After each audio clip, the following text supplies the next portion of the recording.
মানববন্ধন করার জন্য আমরা শান্তিপূর্ণভাবে হঠাৎ করে শরীফ সাহেবের চাঁদাবাজি শরীফ সাহেবের লোক আমাদেরকে ইট পাটকেল ছুড়ে ভাই ইট মারছে পাথর আছে আর ফটকা আছে বম ওইলা মারছে।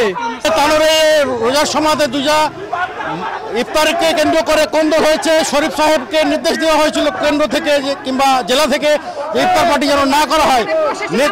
নির্দেশনা অপেক্ষা করে উনি প্রোগ্রাম করেছে বিভিন্ন জায়গায়।